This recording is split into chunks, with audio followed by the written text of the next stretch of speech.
Namimiss niyo na ba ang mga kanin? Ayun! Sakto! Magluluto kasi tayo ngayon ng kutsinta na may yema spread dito sa ating favorite YouTube channel na Filipino Recipes Guide.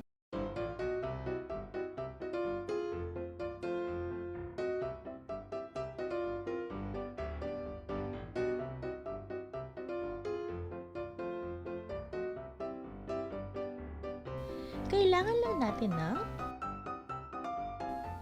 2 cups cassava flour, 2 cups of flour, 2.5 cups of brown sugar, 1 cup grated coconut, 2 teaspoons lye water, 2 teaspoons vanilla extract.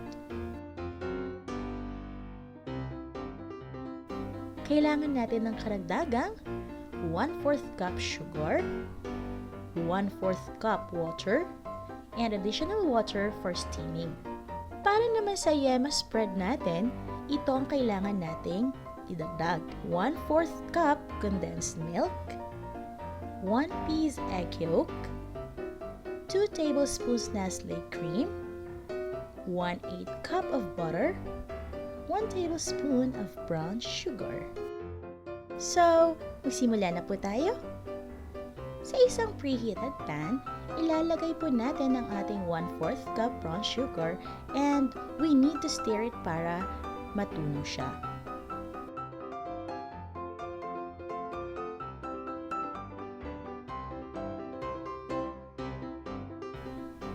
Saka po natin ilalagay ang 1/4 cup of water tapos hahaluin po natin ito ng mabuti. Kapag natunaw na po ang ating sugar, itatabi po muna natin siya. Isunod naman po natin ang paggawa ng kutsinta. Sa isang mixing bowl, paghahaluin lang po natin lahat ng dry ingredients po natin. Ang cassava flour, all-purpose flour, at saka ang ating 2.5 cups brown sugar. Tapos, hahaluin lang po natin lahat ng ito hanggang sa mahalo na po natin ng mabuti ang lahat ng ingredients natin.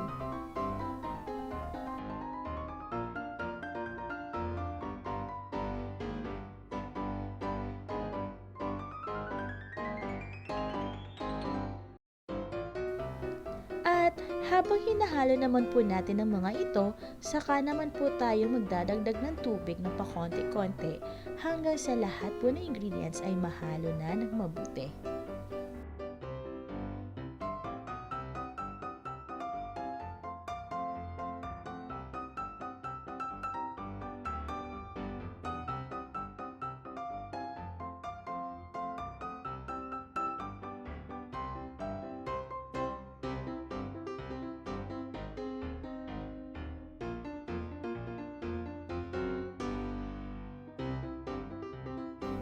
Ilagay naman po natin ngayon ang ating lye water at vanilla, tapos itutuloy lang po natin ang paghahalo.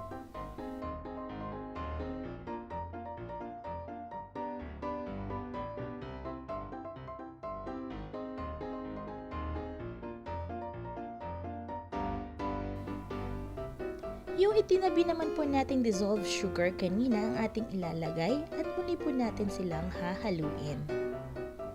Ngayon naman po ay ilalagay natin ang pinaghalo-halo ingredients natin kanina sa isang maliit na lalagyan, saka naman natin ito ilalagay isa-isa ng maayos sa isang steamer.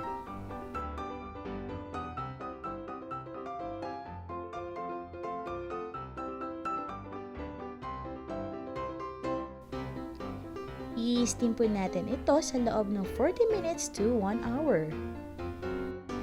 Pagkalipas ng 40 minuto, i-check po natin kung naluto na po ang ating kutsinta gamit ang malinis na toothpick.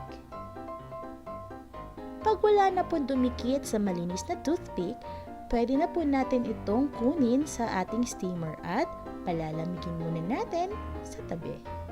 At syempre po, para naman po sa yema spread natin, magtutunaw lang po tayo ng 1 tablespoon brown sugar sa isang mainit na frying pan.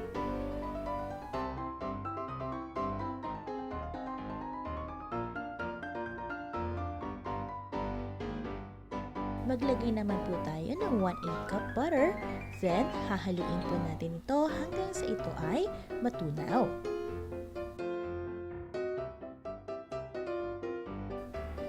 Magdadagdag na po tayo ngayon ng 1/4 cup na condensed milk.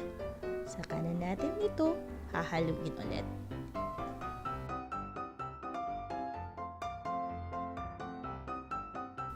Ilalagay naman po natin ngayon ang ating egg yolk at muling haluin.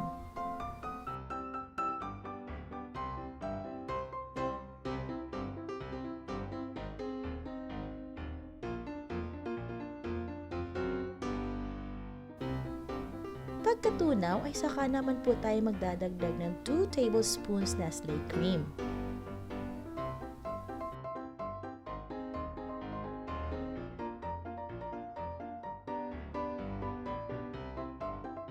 Pag naging creamy na ang ating mga inilagay na ingredients, kukunin na po natin ito sa stove at ilalagay sa isang tabi.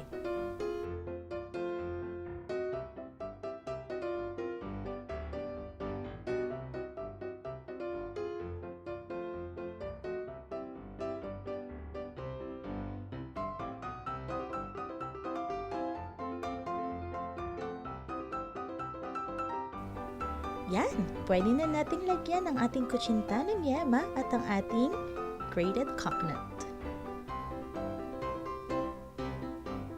Iba talaga tayong mga Pinay guys, diba? Dami nating alam na kakanin. So, para po mas lalo pa po kayong ma-update para sa mga susunod pa po natin kakanin recipes, just subscribe to our channel, ang Filipino Recipes Guide.